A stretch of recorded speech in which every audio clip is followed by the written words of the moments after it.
The local government minister, Damboche, has condemned the violence. Meanwhile, the coalition of metropolitan, municipal and district chief executive aspirants, Commerce, has called for calm and restraint among party faithful over the nominations. At a press briefing in Kumasi, National President Obrimpon Frimpong Emmanuel said the interest of Ghana must be put above all individual and group interest. As a great party, the good people of Ghana believe we are the very party that can take a dear nation to the land of promise. The 8-year rule of former President Kufuor and the first-term achievement of His Excellency Nana Addo Dankwa is a solid proof to this fact.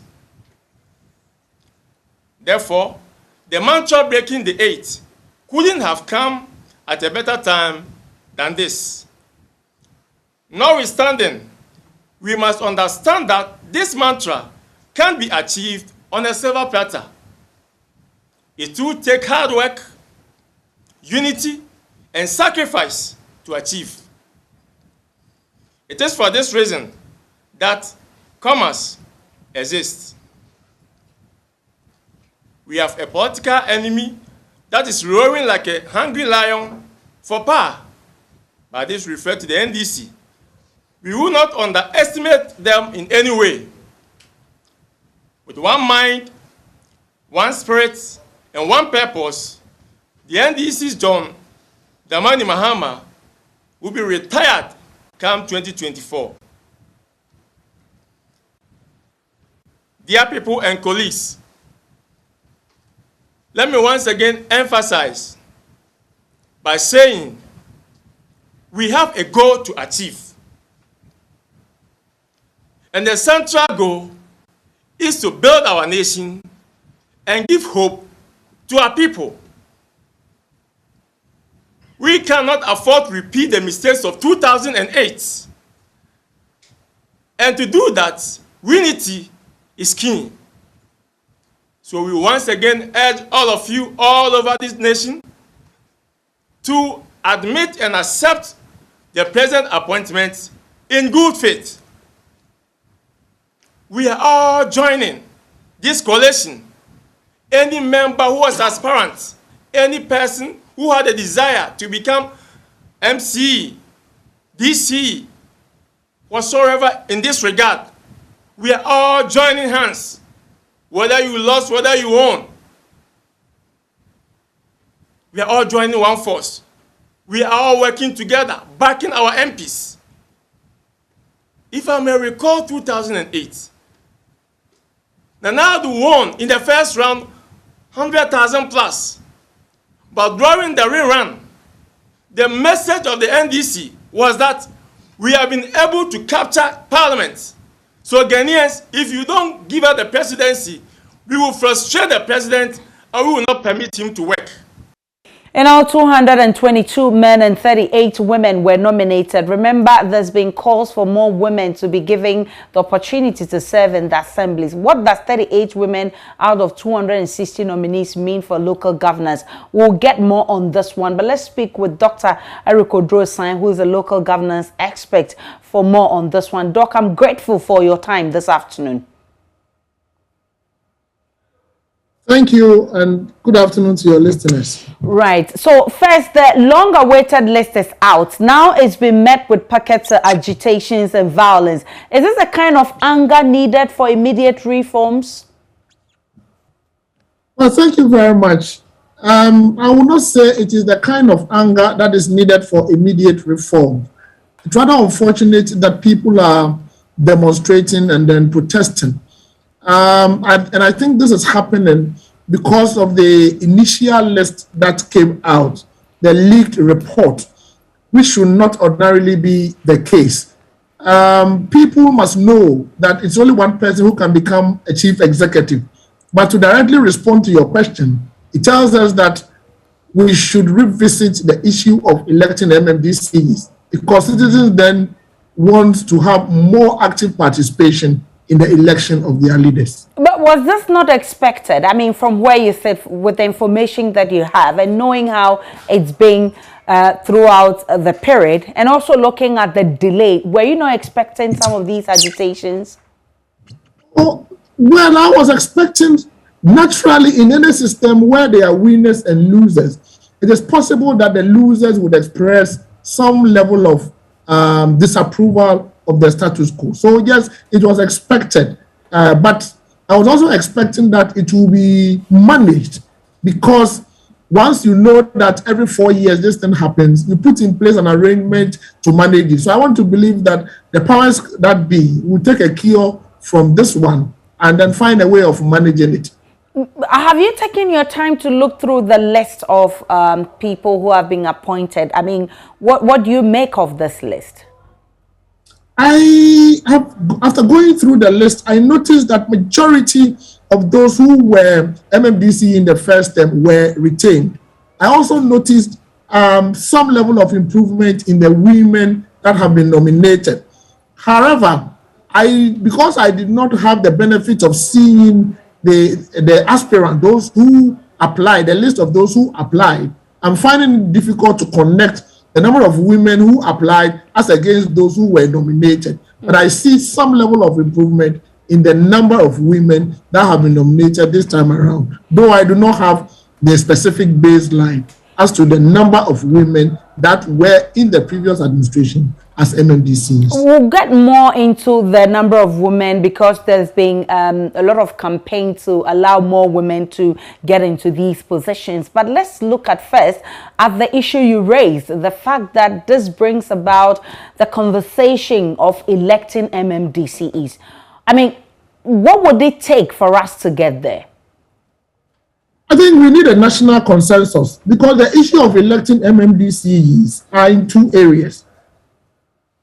Electing MMDCEs on its own does not require a referendum. It requires an amendment of Article 243, which requires two-thirds majority of members of parliament approving it. It is whether to elect them on a partisan or non-partisan basis that requires a referendum, and that involves the citizens. So I would advise that now that we have an almost hung parliament, the debate must be discussed again. It must be reintroduced in parliament. The two major political parties, NDC and NPP, must take a decision on it. They should support the process to first amend Article 243. Once we are through with that one, we can come to the citizens for the referendum to decide on whether we want to elect them on partisan or non-partisan basis. But my take is that once we have presidents elected on partisan basis, MPs elected on partisan basis, we have no business saying that chief executive should not be elected on partisan basis, because the two important individuals in our governance architecture are elected on partisan basis. Why can't we elect chief executive on partisan basis? And if that is the case, I would also advocate that we should abolish the one-third government appointees in the General Assembly, and then ensure that all assembly members are also elected on partisan basis. And once you do that, you introduce some democratic consistency in the system. Citizens will be given the opportunity to participate in the election of their leaders from top to down. That is the way. Hello, Dr. Drosai. All right. Hello. Great. You are back on. Great. So thankfully, the president sometime ago introduced this election of MMDCs, but unfortunately, we could not make any headway with that. For you, what do you see as the biggest challenge or the biggest obstacle for us to get there? The biggest obstacle is the two political parties agreeing on whether to elect them on partisan or non-partisan basis. If you follow the discussions, at a point, the NDC was in favor of electing MMDCs, but they are not in favor of electing them on partisan basis. But I think that is the conversation we need to have, because if we want to see consistency in governance, then we will elect them on partisan. So that is where we need to build a national consensus on to make progress. And this is the time, because we have an almost hung parliament. So any decision that is taken would be taken on an objective basis. Let me also say that the good thing is that both political parties promise Ghanaians that they are going to elect MMDC. So this is the time for both political parties to make do their promise. So I invite the NPP to reintroduce the debate, and I invite the NDC to shift the goalpost so that we can reach some consensus and move forward in this direction. Because the situation as it is does not promote popular participation in governance. The situation as it is promotes winner takes all, which is not good for our governance. It undermines control. It doesn't improve checks and balances, and it does not even allow the opposition to take part in governance once they are out of office. Or once they are out of office, you lose everything. You lose the board appointment, you lose the ministerial appointment, you lose the MMDCE appointment. So when you go into opposition, you are just opposing, and your say in governance is minimal. You can have your say, the government can have its way. But if we are able to elect them on partisan basis, because most of the political parties have strongholds, they are likely to win some of the MCE seats. And once they win the MCE seats, even though they are in opposition, they will still have a say in governance and contribute to the development of the country one way or the other. So I think it's a debate that needs to be revisited. Suddenly, I mean, these people that have been nominated, and I'm taking you back to the list because people are agitating, and these are the same people who will be working with these MCEs. How would this affect the work of the assemblies if it's not checked? If it's not checked, what is going to happen is that people would have the opportunity of undermining the chief executive. But what we should also know is that this is just the first phase. Now they have been nominated. They will have to face the General Assembly and secure 2/3 majority before they will be confirmed. If they are not confirmed, then it means they will not become MMDCEs. But those who are not happy and they were not nominated, they should also hold their fire, because in case, in the unlikely event that the Assembly fails to give them the 2/3 majority, it is possible that the president will come back at them to go in there. And then also, if we don't check it, those who did not get the president to nominate them can hide behind Assembly members to prevent those who have been nominated from securing the 2/3 majority. But I hope that we don't get there, because if you belong to the same political parties and you really meant to serve Ghana, just support the person who has been nominated, so that person would implement the development agenda you have in mind. So we will see total development of the areas of jurisdiction. I must say that you don't need to be an MMDCE to serve Ghana. You can serve Ghana in any other portfolio, in any other position that the president can give to you. Dr. Odrosai, could this chaos and agitations, could we avert this? I mean, could this have been averted?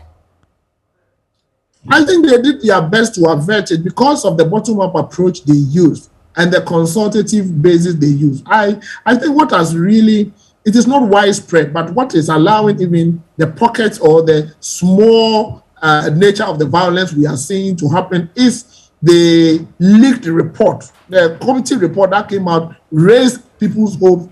But you see, what people fail to understand is that it is absolutely the preserve of His Excellency the President to decide. The committee was just to aid the president in decision making. Yeah. They can make recommendations, but the president has every right to determine otherwise. So people must understand that it was the report that leaked that raised people's hope, and for which reason people are doing what they are doing. It could have been avoided, and I want to believe they did their best. But we can continue to talk to them so they will stop. But if we don't want to see this happening in the next 4 years, then we should take steps to ultimately elect the MMDC. Because if MMDCs were to be elected, the winners will jubilate, the losers will go to sleep, as we do in national elections all the time. So the decision point is now. Well, there's also been the bit about women representation, and I want to give you a picture of what has happened for the sake of our viewers. In the Greater Accra, we have 21 males, 8 females, total 29. In the Ashanti region, we have 39 males, 4 females, making it 43. In the Central region, you have 19 males and 3 females, making it 23. In the Eastern region, 28 males and 5 females, and then making it 33 representatives. Volta has 17 males and 1 female, making it 18 total. And OT region has 6 males, 2 females, making it 8. Western region 12 males, 2 females, and 14 in total. And Western North has 9 males, and there's no female representative, making it 9. In the Bono region, you have 11 males, 1 female. In Bono East, 10 males, 1 female. In Northern region, 15 males, 1 female. In the Northeast region, 4 males, 2 females. And the Upper West region, 8 males and 3 females. Upper East has 12 males and 3 females. Ahafo has 6 males, and there's no female representative. Savannah has 5 males and 2 females. And you look at the chart there, it gives you 222 men and 38 women, 85.38% for males and 14.62% for females. Doc, how does this come across to you, the distribution, the gender mix? It's interesting. I noticed that we have 2 regions not having a female nominee, Western North and Ahafo. It's too bad. But I also think that we should ask ourselves how many put themselves up to be nominated. I have not had the opportunity of looking at the application list, but we should encourage women to put themselves up for positions like this, because it seems to me that most of them do not put themselves up. And even if you are approximating it, 50%, approximately 50% women is not bad, because we are making progress towards bridging the gender gap. Previously, it used to be lower than 14%. It used to be around 12%. So now we are making progress, except that we should progress very fast. And here, I would invite my sisters and our aunties to put themselves up for such positions. We would encourage them to up their game, to match up with the men, because I always believe that what men can do, women can do better. So from now till the time that this process gets to an end, I mean, you've made the point about us revisiting the topic on electing MMDCEs. That's a conversation that we are going to start having and continue till we get somewhere with it. But from now till the time that the process ends, what are your expectations? My expectations are that, one, the Minister for Local Government has outlined the processes. I would expect the regional ministers to quickly kickstart the process by organizing a meeting for the respective presiding members and coordinating directors whose domain this issue falls, and then give them some orientation on the process. Then they will have to work with the Electoral Commission. I want the Electoral Commission to also take up the matter and then work towards confirming them. Since we have few women, I will make a passionate appeal to all assembly members to ensure the unanimous confirmation of all our women. It's very, very important.